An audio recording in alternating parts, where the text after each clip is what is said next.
Hey, good morning, everybody. Welcome to another Cars and Coffee with me, Kenny Brown. And if you're a car guy that really wants to know the real story about stuff, you're in the right place. Because over the next hour or so, I'm going to answer your questions, talk a little tech, and it's something new we started, a little trip down memory lane. But it's going to be kind of a cool episode today. What we're going to talk about is pedals. If you're building a race car, you need pedals. There's an old expression that, a good driver is a good pedaler. Well, we're going to be talking about pedals today. Also, people are saying we don't do enough about 550s, but we're going to talk a little about Margo, our sport touring package that we developed. And let's see, what else do we have? Shocks. Again, we'll talk about shocks. There's some people that haven't been with us before. We'll go through a little shock tech with our custom-built Strain shocks. And answer the questions we're going to answer come from the Speed Therapy Society. And if you're not a member, I strongly recommend that you join the society. It's got like an online car club.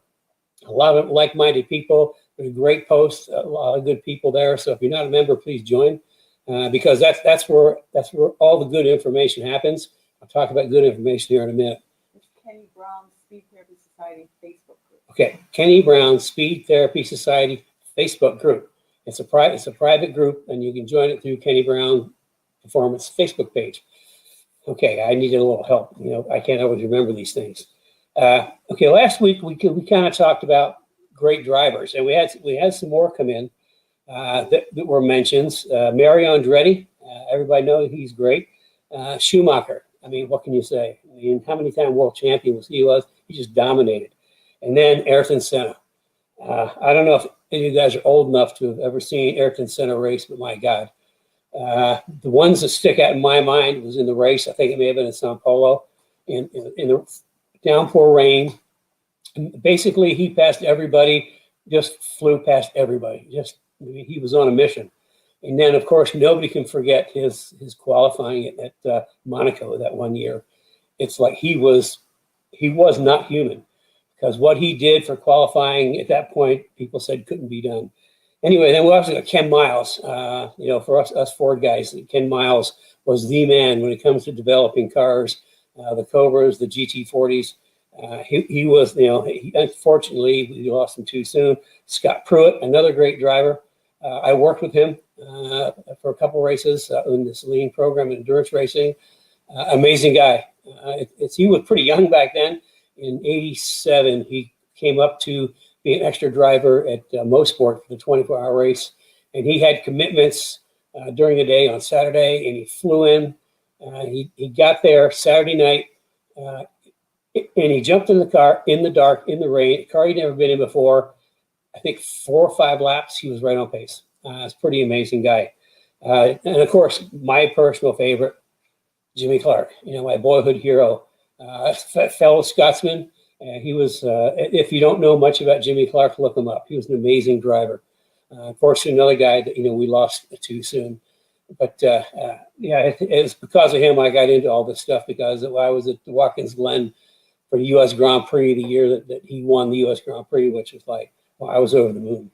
So, there's some other favorites. If you think some more, just go ahead and send them in. We'll talk about them next week. And then Brian West on the Smoky Unit thing, Brian West said that he was the best at rules interpretation.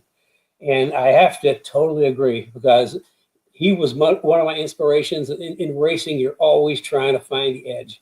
I mean, everybody's going to win, and if you can find just a teeny bit edge, that gives you an edge. And he was really good at rules interpretation, and it's something that really stuck with me. The other thing, the other guy that was really indulged in my head on the rules interpretation was Pete Brock. The 510 Datsuns, back then they were Datsuns in Trans Am. And it's kind of interesting. They had a problem with not getting enough oil to the valve train. They were burning up valve train. And by the rules, they could not modify the engine to get more oil to the valve train. Solution: he took a copper wire or copper tube, wound it a couple times off of out of the block, wound it a couple times, and put it into the cylinder head, right into the rocker, so it oil. And people said you can't do that. Well, he pulled out the rule book, and it said that you can have as many oil coolers as you want in any location.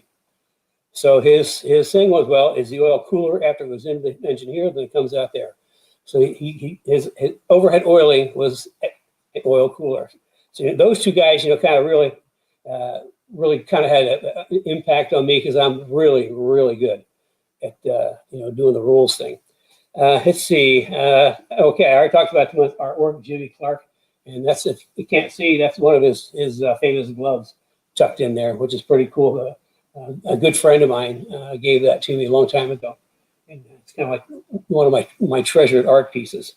Okay, I can't forget this. It's actually written down, so you can't forget the share thing. If you got some friends that think they can get some value of what we're going to talk about today, hit the share button. You can start a watch party. Also, the thumbs thing. We get thumbs up. It really helps us spread the word. On Facebook, you have to use the thumbs up on the episode, I was told. I think you do the same thing in YouTube, but we like seeing those thumbs, and of course, little heart-shaped wrenches. So what do we want to jump into first? How about pedals? Talked about, and again, Larry Martin was gracious enough to let us use some of his pieces. We didn't ask him about the pedals. We forgot to call him. I guess we didn't ask him about it. The pedals came in, and they got shipped here instead to him again. So we thought, this is a great opportunity to talk about, because he's getting the full Kenny Brown Pro 4R race brake setup front and rear, which if you're going racing, dollar for dollar, you cannot find a better race brake setup, period. Absolutely, period. I've talked about them before. I mean, it's a fabulous setup.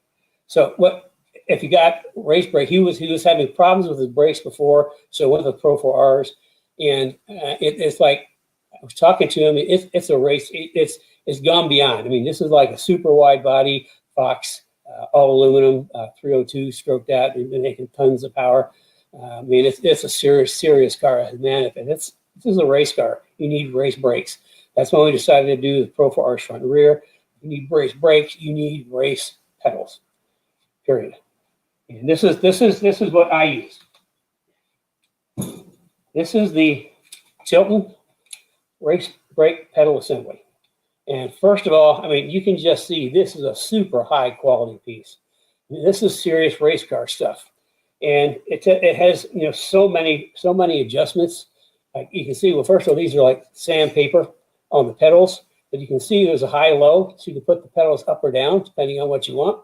And on the back side, if you can see this, there's 3 little holes. You can actually move the pedals sideways.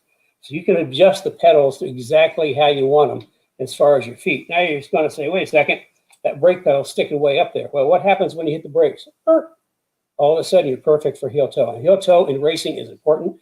Track day, and I want people to focus on car placement, braking, and getting through the turn. But you hit the brakes, and you're right there. And also, this adjustable. I mean, these are adjustable down here. This is adjustable. Also, there's a stop right here, I can see. So you can't overstretch the throttle, and then tons of adjustments. You can go up and down with the throttle linkage, and you can see how many different holes there are. So you can get anything exactly how you want it. And this piece right here, I think this is the shuttle. And actually, it's threaded, and what it hooks up to in the car is a knob, okay? And this knob is where the driver can reach it, and just by turning the knob, you can move that shuttle back and forth, and you can, that's your brake bias adjustment. You move it one way, it's going to have more rear brake, another way, you got more front brake.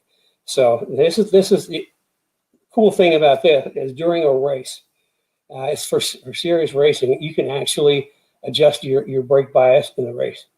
Certainly at the beginning of the race, you're going to have a full tank of gas, weight at the back.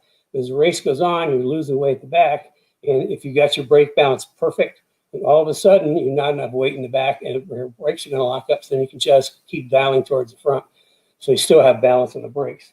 So I mean, this is a real deal.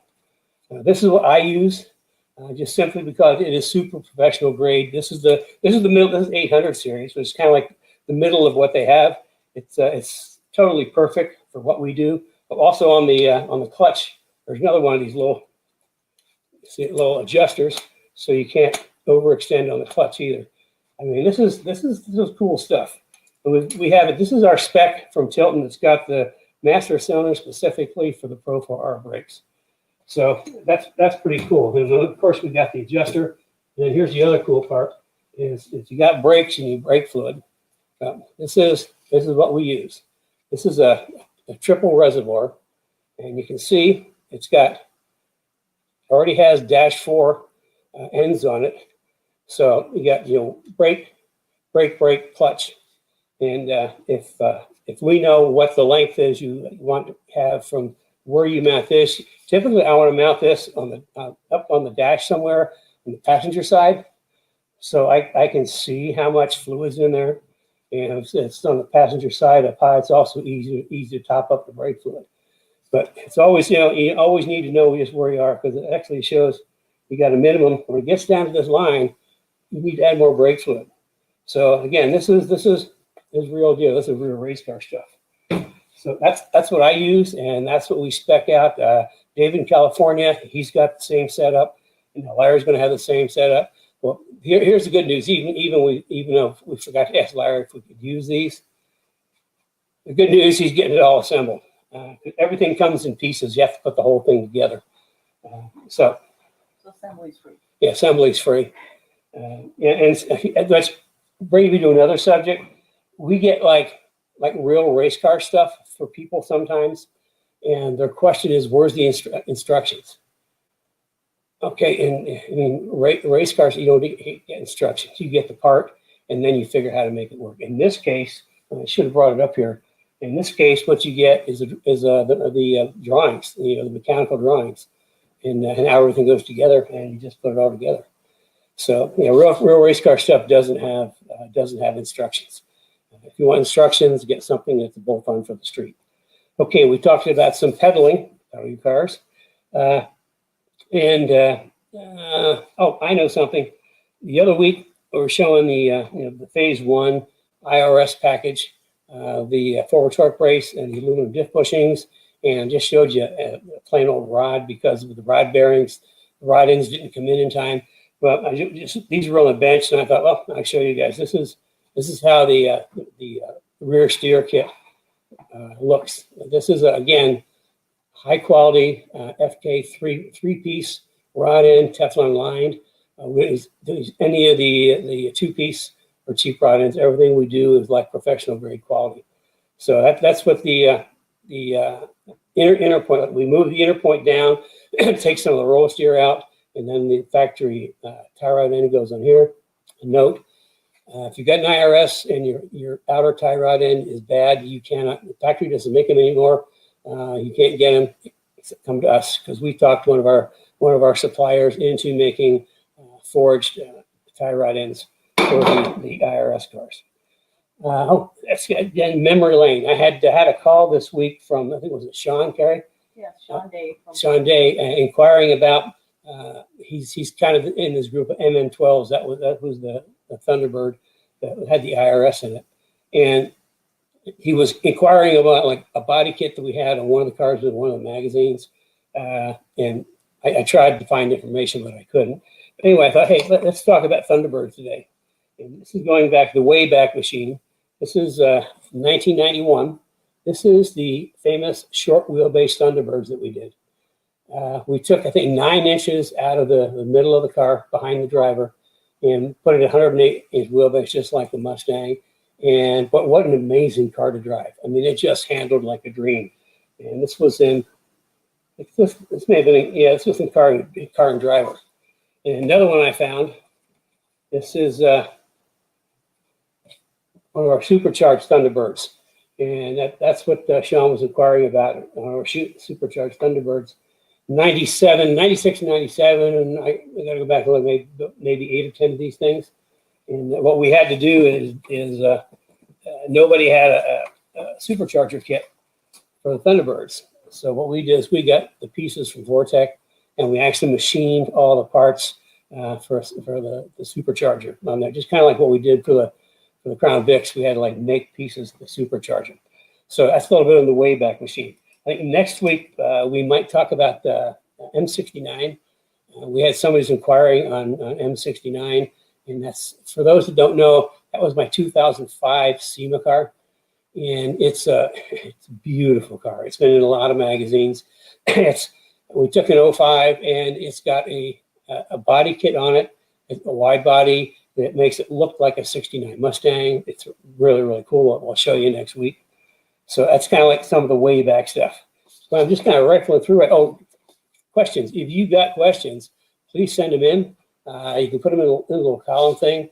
Over here I can see some people: Larry, Roy, Tim, another Roy, James, another Tim. I'm not good enough to look at you, talk, and read the comments at the same time. I think that's going to take some more practice. But I'm getting better. At least I can see the names now. As you know, asthma just drives me nuts. Okay, I think we're going to, before we go into shock tech, I think we'll whip through some questions.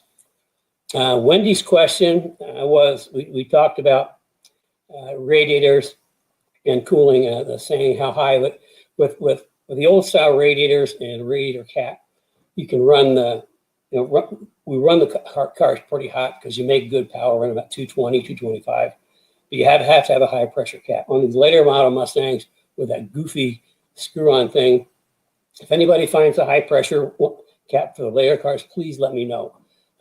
We've been looking and can't find one. But anyway, her question was, if high water temperature, how does that affect the oil? Well, on a race car, if we're running like 220, 225 water, we have an external oil cooler. And at that point, I want to see the oil temperature between 230 and 250 tops. And beyond that, if you start getting oil, if oil gets to 300 degrees, in some cases, bearings will delaminate at 300. So you don't want to get there. I just like it, the oil just a little bit warmer than the water. But for the cars that don't have high pressure caps, you need to be in that 200 range, 210 tops. So anyway, we'll do another question. In fact, I forgot to answer this last week. Cliff, who has the Ford Racing FR500S, that one of the ones I engineered in the Mustang Challenge another way back. Anyway, he is here. We're updating it from the 2008 FR500S spec, a 2011 World Challenge spec. And we're doing it in 2011. My suspensions were legal on the FR500S cars, but not the Boss cars. My son Paul, late son Paul, did some testing with suspension. He declared it was just totally amazing.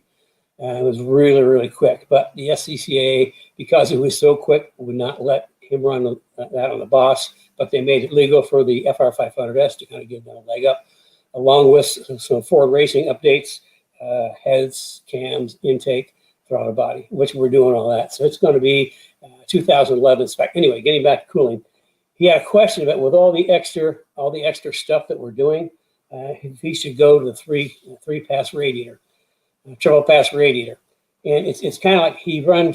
Carrie, do you remember how high temperature he was running? Yeah, 200 to 210. He's running 200 to 210 with the stock 2008.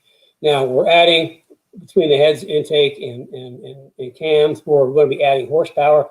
Horsepower means more BTUs. So will it create more heat?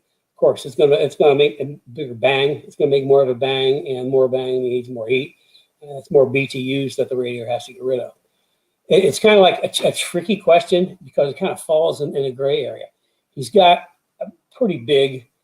They came with a pretty big, thick aluminum radiator right from the factory.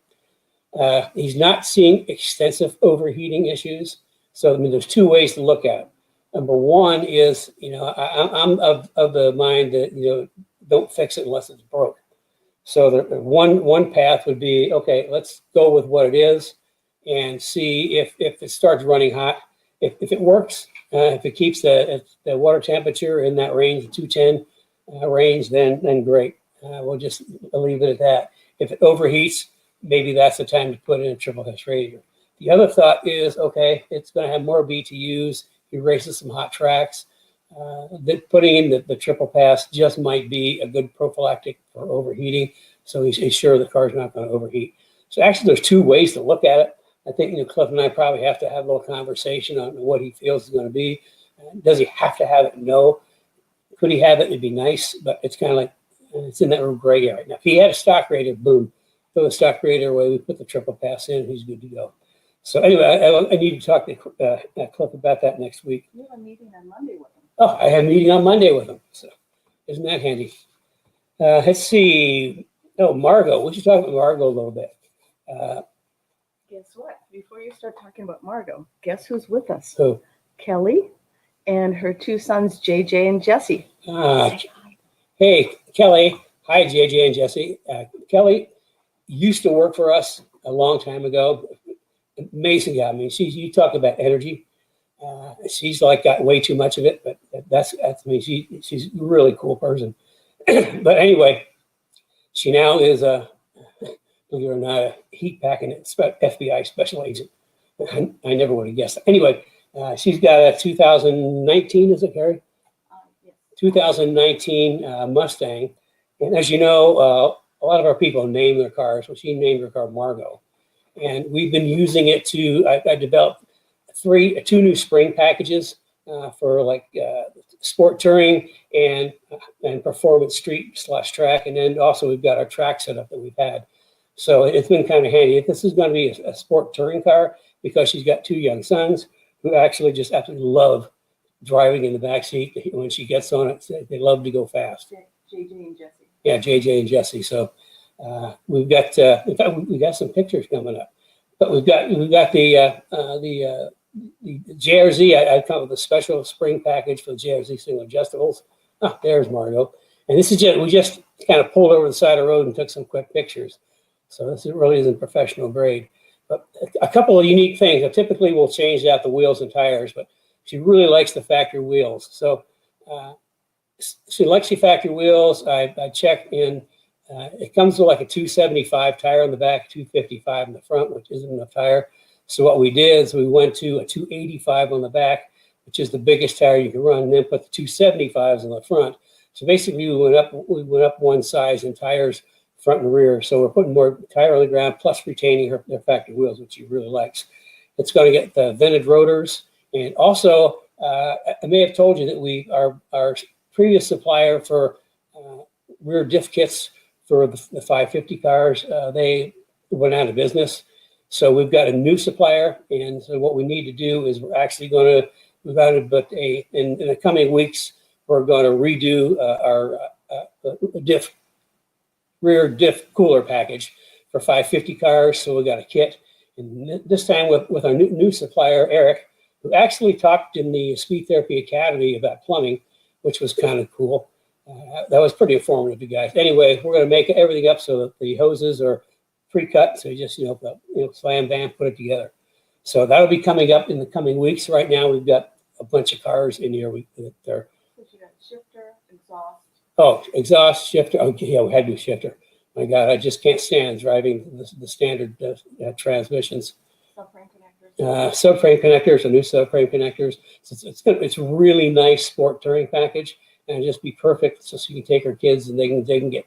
I guess they get as excited as being on a roller coaster, which is good. So the other thing we did is the thin blue line, and anybody that knows about that.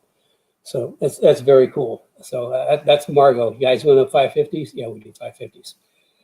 Okay, moving down our list. This is actually for me, and I didn't know this was coming. I said, Kenny, friendly reminder, do you know what day this is? Gee, what day is it?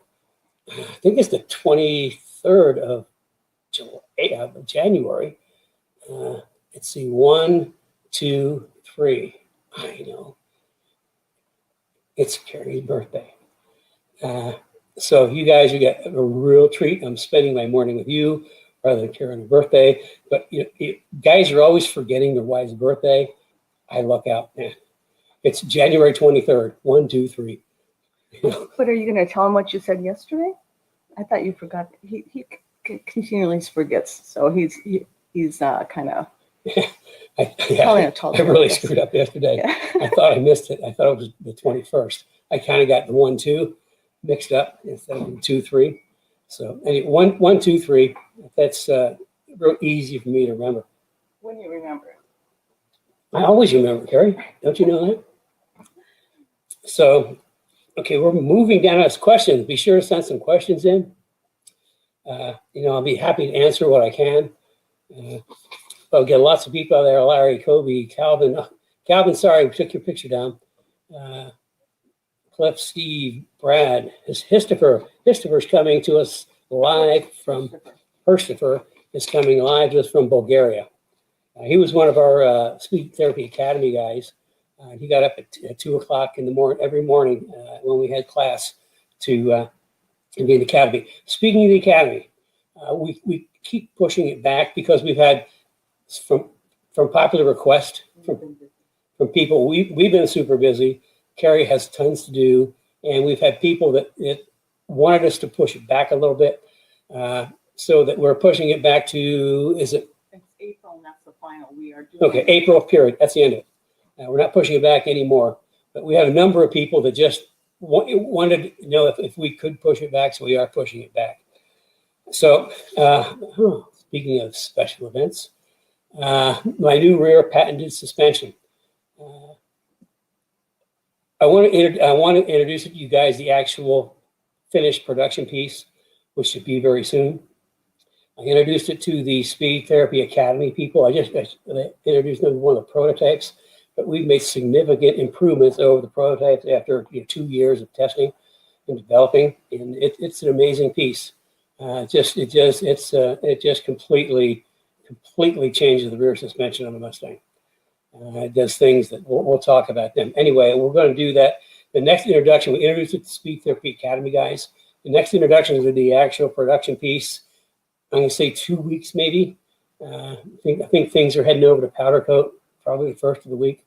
So we'll have at least a production piece. Actually, by then we should have a piece on Chris's car should have one, and Cliff's car is getting one.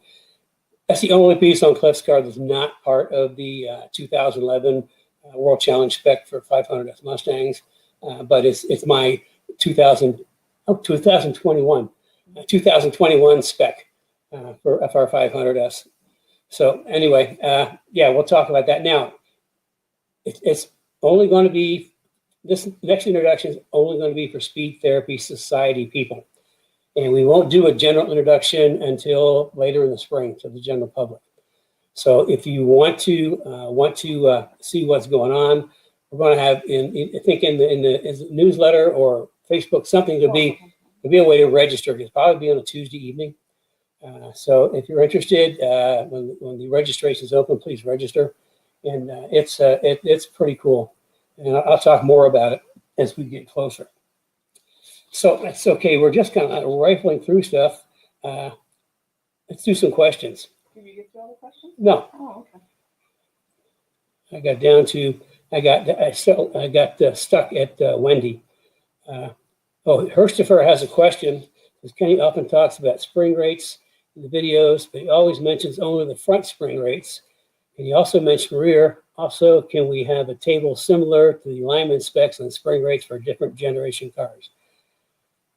Starting from the last question, the answer is unfortunately no. And I'll go to the first question. The reason I talk about front spring rates is because the front of the car gets the corner first, and you've got to get the car around the corners. That's always focus on front spring rates. Rear spring rates, I kind of use a formula in my head. I individually pick spring rates for the application, depending on what the front spring rate is, depending on the horsepower, the tires, the suspension. Factor in the rear spring rate. So I've got my own personal chart. It's more of a guide, but I do these one-on-one. And the reason I don't put a guide out because everyone's a little bit different, depending on the driver, the car, the tires, horsepower. It's like there is no absolute chart. I mean, they all come out of my head, specific for the individual. And then Roy wants to know if the rear diffuser that we talked about before improves the effectiveness of a NASCAR type lip spoiler. Actually, the answer has to be yes, because what the rear diffuser does, as we talked about, as the air is coming out of the back of the car, it's kind of tumbling and doing all these kind of weird things. And what the diffuser does, it helps kind of smooth out the air coming underneath, which means if it's smoothing out the air underneath, then it's going to make any wing or rear lip spoiler be a little bit more effective. And Gary wants to know about helmets for first-time track driver. Okay, you asked and we answer. Next week, we are going to have Ben from Impact on talk about safety, and they've got a new entry-level helmet. And he's also going to talk about the updates to helmets from 2015 to Snell 2020. So that's going to be, we're going to have a special guest next week. And so there's your answer. You asked, we replied. Did I get everybody's question? Roy, Wendy, Kobe. Kobe would like to know more about aero under the car. Okay, that's like too much information to pass along in Cars and Coffee. I will tell you, in the Speed Therapy Academy, I think we spent like two whole sessions just on aero. I pulled up a bunch of CDF, computational fluid dynamics data, and showed people how air actually moves over, around, and through a car. So I mean, it's like it's a little too much to just say blah blah blah. I mean, there's a lot more to it. So I mean, if you want to learn more about this kind of stuff, I encourage you to sign up for the next academy. That's only one of the many things we talk about. And any of the guys that went through the last academy will kind of attest to the value that they got out of it. So I can say the rear diffuser. When do you want to know the price of the diffuser? It is on our website. So just go to our website under S197. You'll see the diffuser is for 5 to 10. Now, something we discovered on Cliff's car, what Ford did is they put the California Special, the CS bumpers front and rear, and the rear had kind of like these fake little fins in the back. And so we actually had to modify that just to get a real diffuser on. So if you don't have a California Special 5 to 10, it's a really, really nice piece. Track day helmet, out of the car, Margo. I have a shocking development. I threw that in there. You want a little shock check. We talk about spring rates, and like I say, I picked the spring rate. The customer, I picked the front spring rate first, and then the rear spring rate is based off a number of different factors. Like I say, horsepower, tires, the sticky tires, street tires. So this is, whose shocks are these, Carrie? What? You know whose shocks they are? Kenny Brown and Strange. No, who are they for? Oh. You remember? I'll think about it. Anyway, these, I have a real thick book. Some of you have seen on shock dynos that I've collected over years and years and years. And I like, I have for race shocks, I have a certain type of valving that I like. For street/track shocks, I have a different type of valving. For F197, we're having a hard time coming up with what I want because I run like a lot higher spring rates than anybody else because you need spring in front of a Mustang to make it turn. So we were in Chicago, we went to Strange. I took my shock dynos. I talked to Dimitri, he's amazing, brilliant shock guy. And we went over Sharks and said, yeah, I can do that. So we actually had these custom built to my specifications. And the fronts we can only get in double adjustable. And the bump adjustments on the bottom, as you can see. And rebound is on the top. And this is our shock package. Now these springs I chose, this is a 500-pound front. And when you get the shocks from me, they're completely assembled. And this one has, because SN95, it has our Caster Plus camber plates. Caster Plus because we eliminate the caster adjustment on the plate and just put maximum caster in. You just can't put enough caster in a late model Mustang. So by doing that, we've got more caster by taking the adjustability out. So we kind of a little saying, more caster, less bucks. It's a really nice piece. Got urethane so it doesn't have a rod in the rattle. A little tip on these with the urethane in there when you tighten the. It comes from Strange with like a lock nut, and I don't like those. So we go to jam nuts like we do in the GRZs. But when you do it, you just want to get this to the point of snug. A lot of people just crank it down and squish it. And that's no good. You just want to get to the point of snug, and then you lock it down with a jam nut. And then you can see it's got the adjustability. But the spring package is made up of three distinct components. On the bottom, we have our TRB torsion release bearing. And that's just a bunch of needle bearings between two very thin washers. And the purpose of that is as the spring shock will go up and down, the spring will do these little dancing things, and that it kind of releases some of the tension. But the other thing is it makes it really easy to adjust the shock because you don't have spring on metal, you've got spring on bearing, so it makes it a lot easier to adjust right head up and down. Now on the back, for this customer, this is a double adjustable. Most of them are single adjustable. And the spring rate I chose on the back, where are you? I turn this way, is a 550, which means this is an IRS car. And some interesting things that we do. Now these are compressed. Because they're not gas, they're just a twin tube. We compress them all the way down, so they're really short for packaging. This will actually be a lot longer in the car. The other thing I do, because this goes into the car, has an OE type mount. And now we got all spring and shock load in through the top of this. So this right here is Delrin. We put a Delrin bushing in there, so it's solid and then really hard rubber on top. So it's a pretty solid mount. This is for IRS. We also have single and double adjustables for live axle cars, which the spring rate will be considerably less.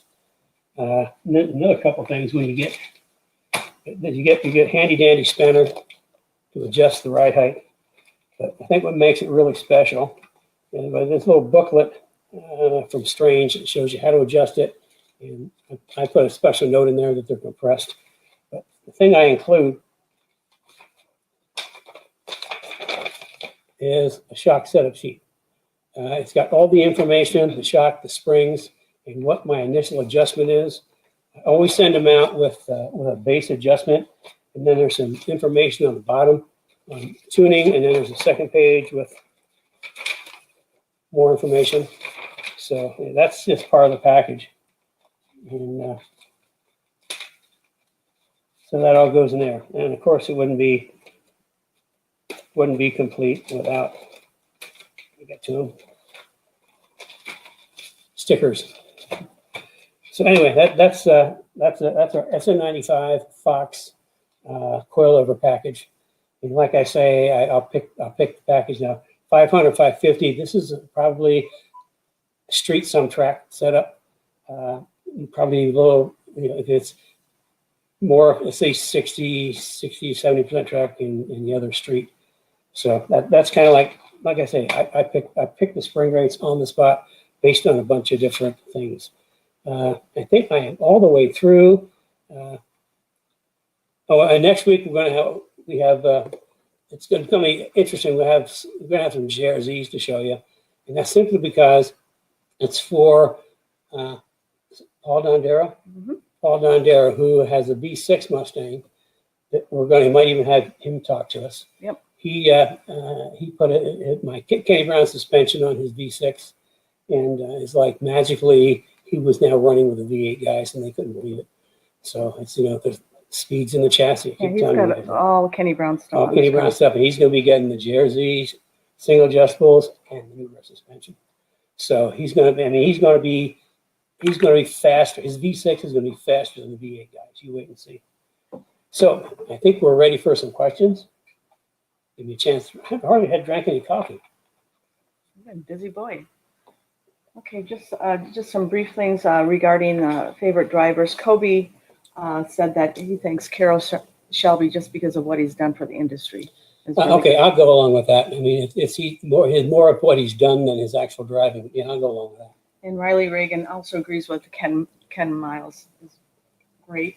Also, Dave Robinson from Niagara on the Canada side said he watched Senna at the British F3 Championship. So wow, okay. You got to be as old as me then. Senna was, I mean, he was on a different cloud when it came to, like, if you ever watch him race in the rain, it's like, it didn't matter if it was raining or not. He would just go like crazy and pass everybody. And like I say, that one qualifying thing at Monaco was like, he was more than human. And Cliff also says Bob Bondurant should be added to that. Oh yeah, list. Bob Bondurant. I mean, he goes back to GT40s and Cobras and all those days. Okay. Actually, I know Bob. He's kind of a cool guy. Okay, and James Dunas is actually working and has earbuds in listening to the show. Yay. Go James. James is working with earbuds, so nobody can tell he's listening to the show. Good for you. Well, I'll give you a thumbs up. Okay, we have, this is a little difficult for me to read some of these questions because of how they're set up. Okay, Roy Wallace has another question. He says, is there an kit to install the pedals in a 2000 Mustang? Race car stuff comes as race car stuff. This is the kit. I mean, it comes in pieces. You have to assemble it. The thing is, you mount it to the floor wherever you want it, and then you make your adjustment from there. It could be used for any kind of brakes. We just have to make sure we've got the right master cylinder set up for it. But I mean, there's no real kit. I mean, you get the parts. You get like a whole bunch of boxes. You get a big box, a whole bunch of little boxes, and you put it all together, and you mount it on the floor. You put your fittings on you put your dash and fittings on the master cylinders, and dash 4 for feed, and then probably dash 6 for your brakes, and then you just kind of put it all together. That's the race car stuff is like you get it and you make it work. And the reason for that is when it comes to car build race cars, everybody's different. Everybody does things differently. Everybody likes different things. So the suppliers for race parts give you the parts, and then you figure out how to put it in. I mean, it's not really tough. You just mount it to the floor, and it's a matter of plumbing. So if you needed some help with that, I mean, I'm always here. Steve Hansford said, just wondering if I should use more shock than spring rate or more spring than shock rate. Thanks, Katie. Oh, not enough information. More what? Say it again, more. If you should use more shock than spring rate or more spring than shock rate. It's a good question. Yeah, it's a good question, but without knowing the application, it's kind of vague. I'll tell you one little thing. If you're running like a double adjustable shock and you've got your bump adjustment, your compression is halfway. If on the sweep, if you got like 10 clicks, and if you got and you're at like 5 clicks or 6 clicks, then you don't have enough spring. You need to put more spring in the car. I personally go to springs first, and then use the shock to control the spring. If you're using shocks first, if you're adding more shock than spring, then you're asking the shock to do the spring's job. So I guess, talking my way through this, it's the spring first and then the shock. Because once you get the spring rate, then you need the shock that can control the rebound, the decompression of the spring. So. Okay, this one I don't think you're going to be able to answer. Tim Allen, this is going back to the T-Birds. First of all, one of his comments, I remember driving a supercharged way back in the day and thinking they could lose some length, not too big inside as they appear though. And then he says, my friend's dad was an engineer for Ford. He had a black T-Bird. What was the first year? Do you remember? I can't quite place at 89. Remember what year? And maybe somebody in the audience Well, knows. the original T-Birds were on a Fox platform. And when I was running the Celine program, I had a really close association with the guys in the Fox group. And they were located in the X Garage up in Dearborn. And that was the Mustang, T-Bird, and Lincoln Mark 7 maybe back then. I'd have to check and see what the first question was, or first year was for that. And then they went to the MN12, or they went to it was bigger, it's heavier. It was IRS in the back and better suspension in the front. So it was like a big change from the live axle Fox. I think a little story. Like I say, I knew all the guys in the T-Bird group, and Jim Kennedy ran it, and then Art was kind of my connection. They actually tell you how far ahead these guys were thinking. They actually put a complete T-Bird chassis unibody together with only, I'll say, glue for better purposes, with bonding material, and it was absolutely as rigid and as anything else. So that tells you how far ahead those guys were thinking. Of course, management thought it was too expensive in the trash bin. Okay, and then we have Hertzhofer has a question. How important is roll center correction and bump steer kit for lowered S550s? For 550s, it's not as important because they got a lot better suspension to start with. So far, I haven't, in the ones that we've driven, I haven't, because we've got so many other things on the table, that I haven't really done a full geometry analysis for two reasons. One, they work great. It gets right out of the box. Secondly, anything, because of the way the cars are set up, any changes, any geometry changes would be big changes, and I'd have to do, it's a lot of engineering, a lot of investment. So the fact that they work so good straight away, I haven't really put that much time into it. And from driving them, they drive so well, and we don't lower them that much. I haven't found the need yet. If we went racing with one, then I have to sit down and do all the geometry stuff and figure out what we need to do. But there's nothing wrong with bringing the roll center up on a lower car. I mean, if you can do it, I just haven't done any of our cars because we haven't really found the need for it yet. And then we have a question from Bill Burton, and this is from actually Bridges Watch Party. Oh, so cool. People are doing watch parties. What's the biggest tire I can put on my S197 with an 18 by 8 inch rim? Oh, 18 by 8, you're pretty restricted. You're probably looking at 255, 265. I know the perfect rim size for 275 is 9.5. That's pretty tiny.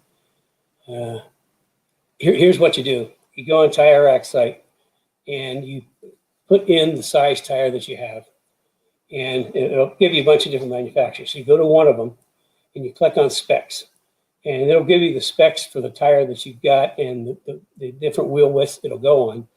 Then you look down and you go down, you find your tire, you go down all the different sizes, and you'll find your tire, and then you look at the rim size, and then you'll go down until you run out of the last tire that you can run on an 8-inch rim, and that's it.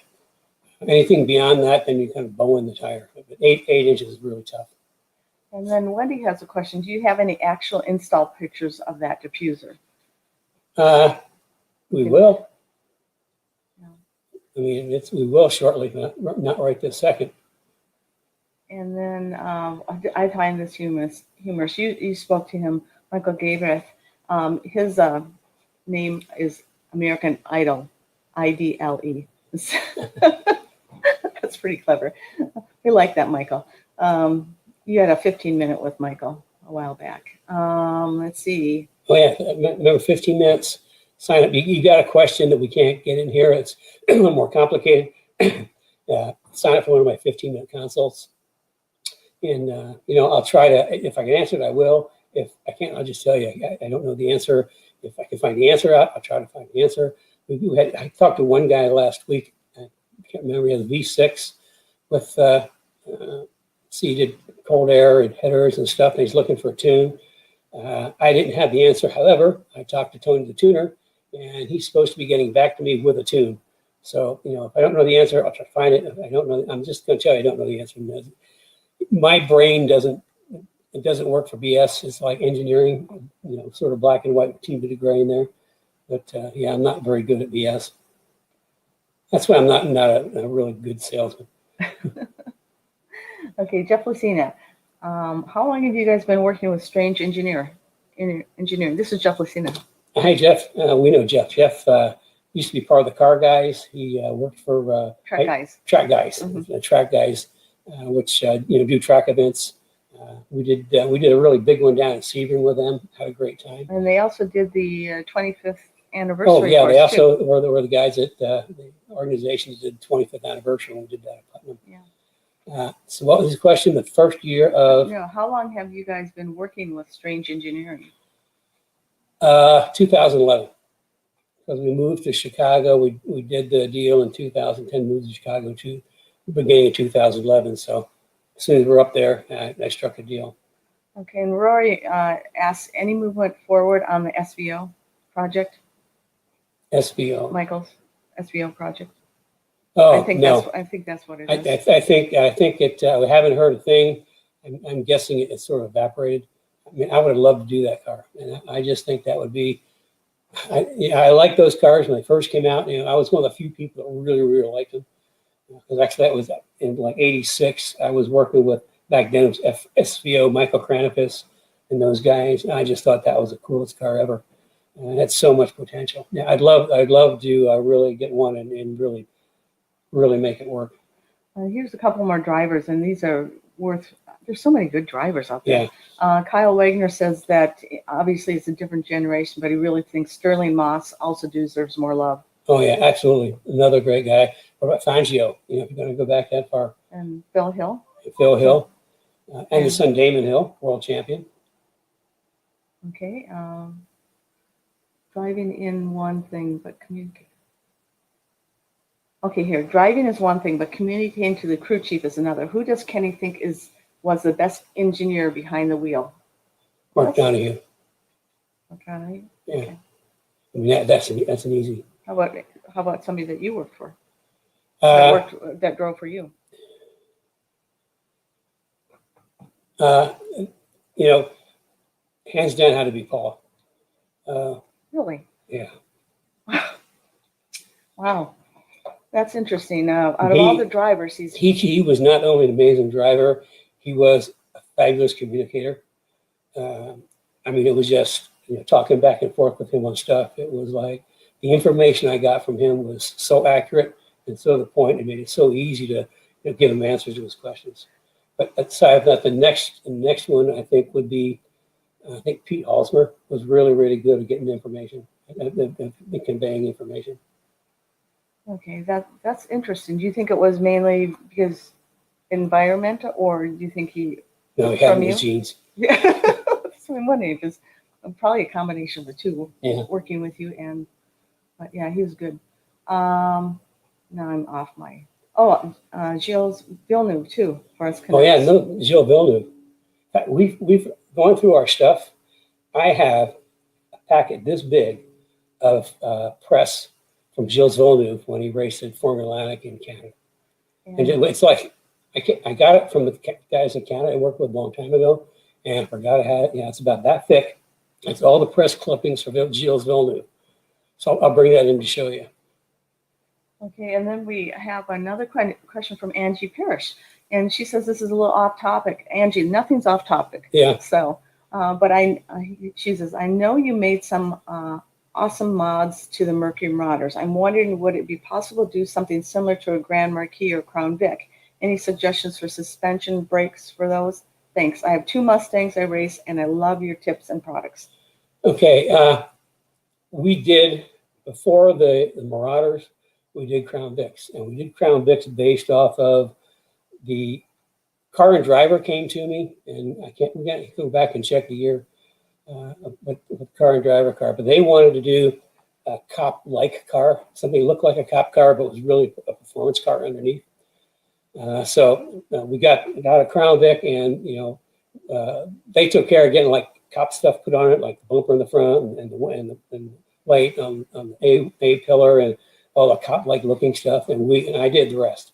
We did chassis, 5 elements of my secrets to my cool cars: chassis, suspension, wheel stars, brakes. We did all that. We supercharged up through 2003 is when the Marauders came out. So up through 2002, we had a supercharged package for both Crown Vics and Grand Marquis, and we did a bunch of them. We did a whole bunch of them. It was our own package. and we did brakes, we did wheel upgrade, tire upgrade, suspension upgrade. In 2003, when the Marauder came out, interest in Crown Vics kind of like went away, and it was all Marauder. So yeah, we did. We actually developed this for the 0304 Marauders. We worked with Bear, and we developed a special brake package just for the Marauders, because it was kind of tough on the earlier ones, Crown Vics. There was enough room in the wheels. We put Brembo 4-piston caliper in there. We did our own package for Brembo brakes. But when the new one came out with a new aluminum front suspension, the track got really wide. And because of that, there was like super positive offset in the wheels, almost like a front wheel drive car. And there was just no room, absolutely no room for a 4-piston caliper. So I worked with Bear, and we came up with just like a great big, huge 2-piston caliper and 2-piece slided rotors. So that brake package for 2003 and newer Crown Vics is available. For the other ones, we don't have much. But yeah, you can set up a 15-minute. I'll talk to you about it. Okay, and then we have another, just a brief, this is on short wheelbase Sunbirds. Jeff Lucina says he remembers Rich LaBarber, and his short wheelbase T-Bird was his instructor at several car guy events back in the day. He said it was a fun car. Yeah, I'm glad, I forget Rich LaBarber. Yeah, he was from the East Coast. And that actually, here's another good story.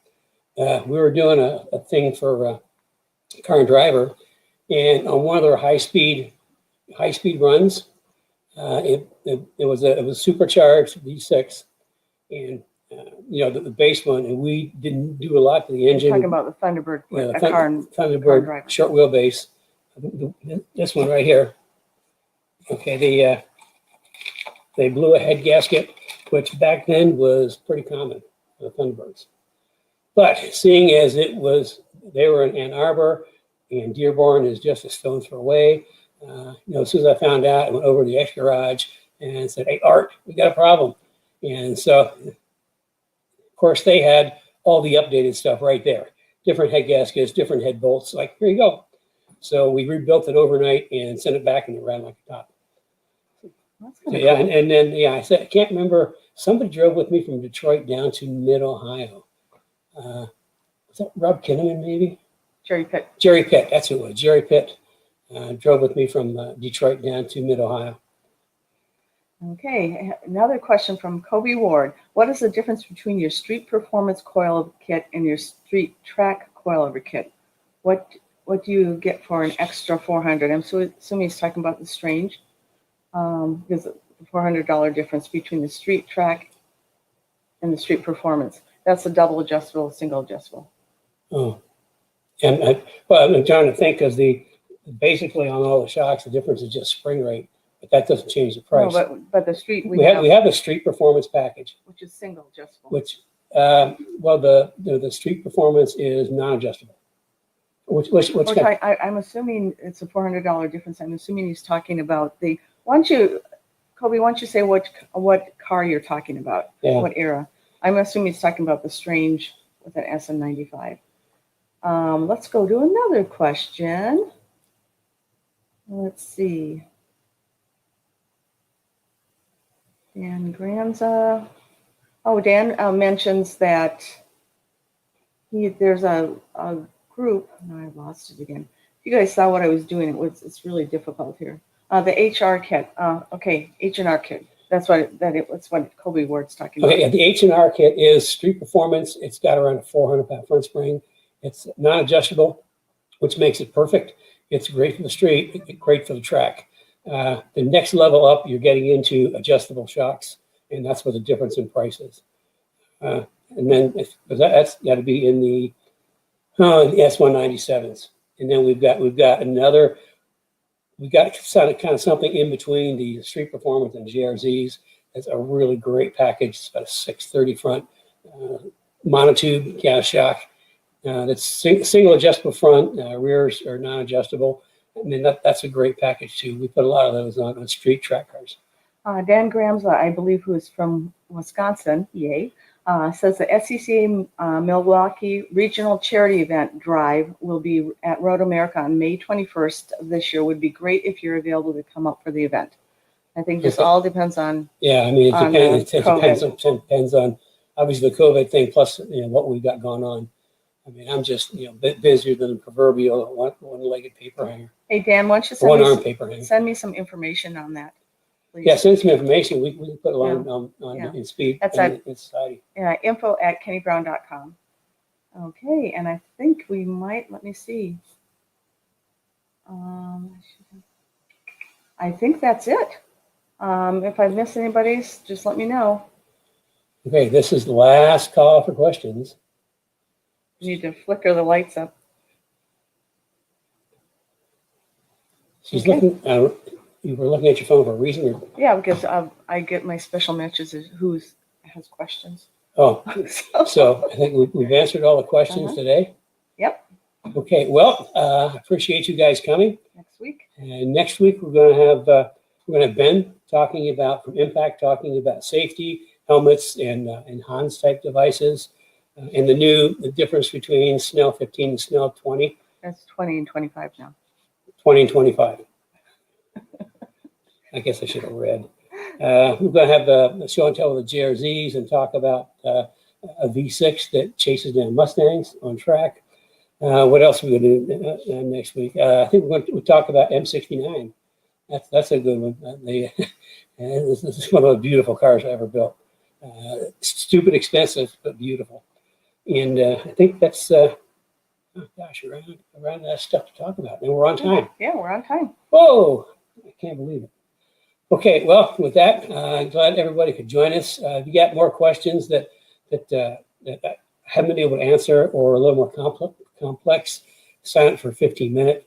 And then, we get you scheduled and I'll talk with you a little one-on-one, which is a lot easier than, trying to get a lot of information in a short period of time. I get big information when I do that. So with that, everybody have a good weekend. It's like really, really cold here, at least for Indiana. I'm sure in Minnesota, it'd be balmy. In Florida, it'd be Arctic. But anyway,